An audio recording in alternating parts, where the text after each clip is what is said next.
we now have the information on Aaron Rodgers' contract for his incentives.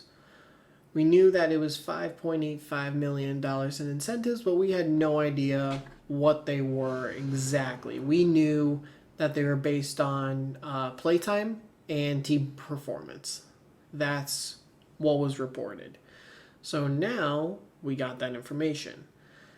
So, yes, it is a $13.65 million base salary, according to SpotTrack. He received a $10 million signing bonus, and he'll have a cap hit of $14.15 million in 2025. So his contract can be worth up to $19.5 million in total value thanks to his $5.85 million in incentives. So the incentives are as follows. A playoff berth is $500,000. Now, I'm going to keep track on my phone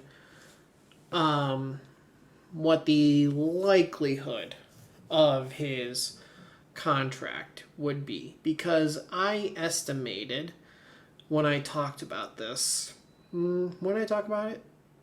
Yesterday, 2 days ago?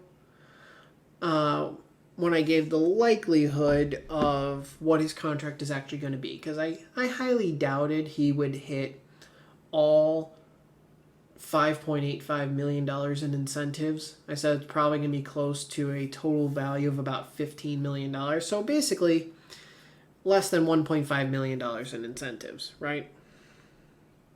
So if I did, let's see, if I did 15 million, right, and I minus the 13,650,000 there, that gives us $1.35 million.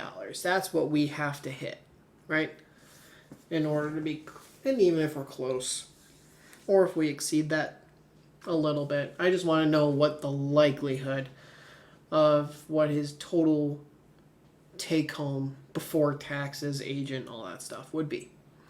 So playoff berth, $500,000. I think it's very likely that the Steelers get a playoff berth with Aaron Rodgers.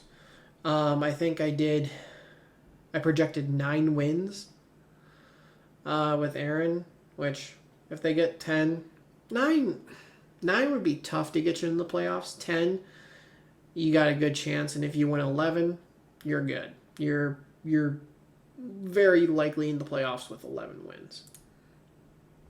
A wild card win, which is what everyone's hoping for, just to get it out of the way and get people to stop talking about it.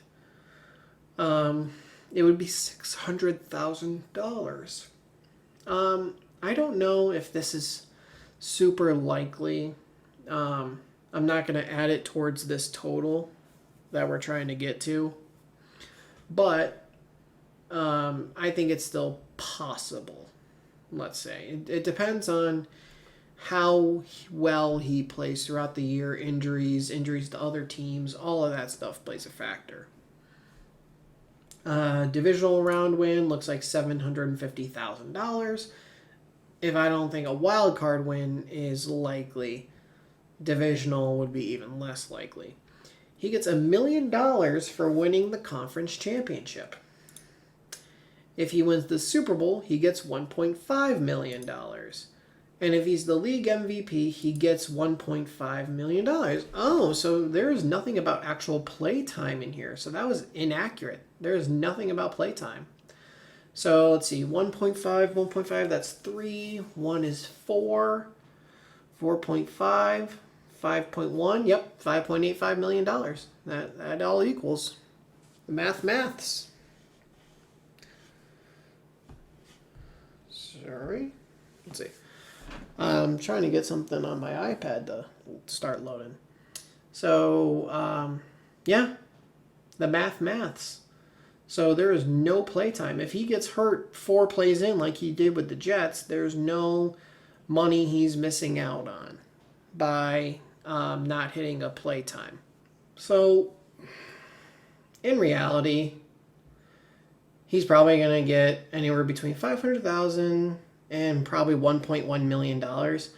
I mean, if he gets, what'd that be, 1.85 million dollars in incentives, I think people would take that because that means that we won the divisional round and we made it to the AFC Championship. I think people would take it.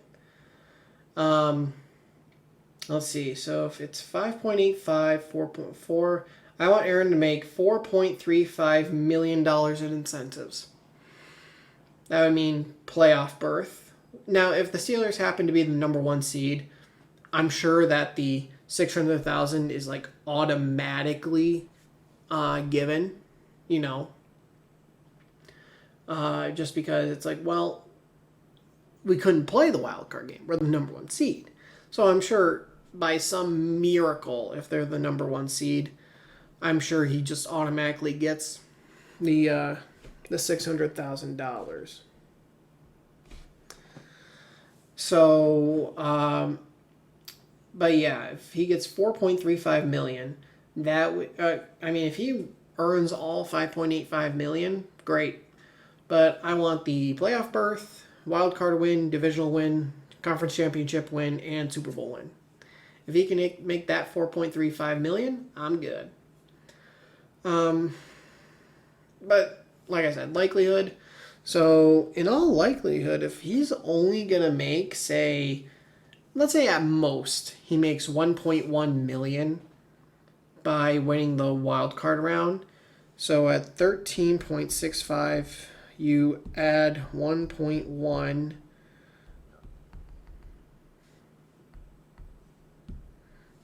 So he'd be at less than $15 million. He'd be $14,750,000.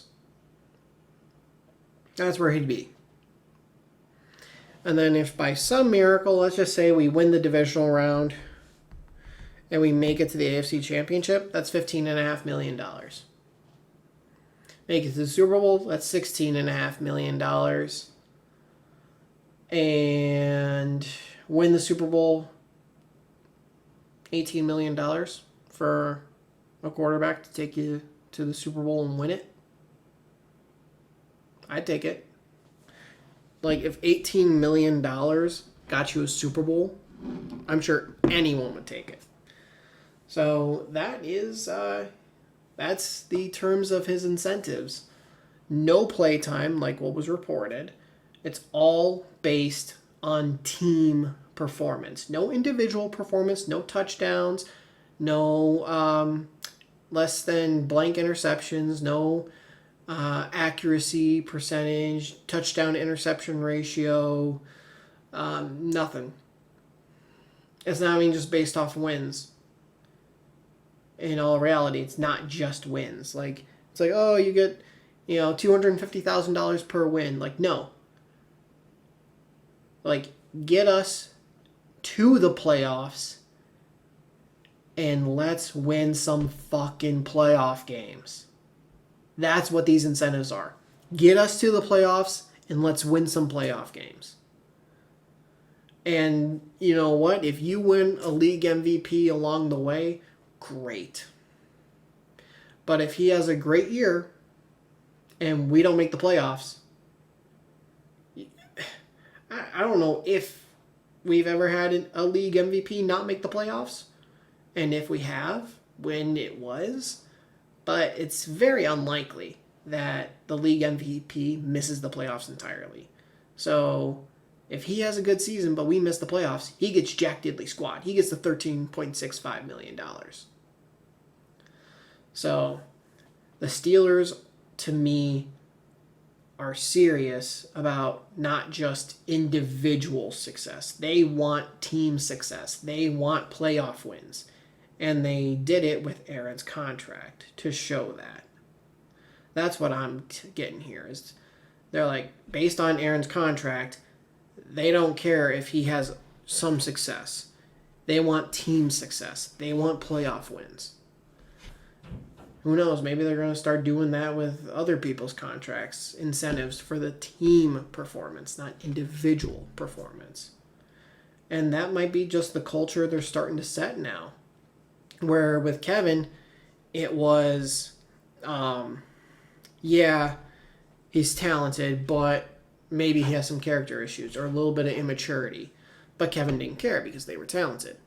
And he knew Mike could kind of wrangle those guys in. Now with Omar, high character guys. So we'll see. Guys who are very team oriented.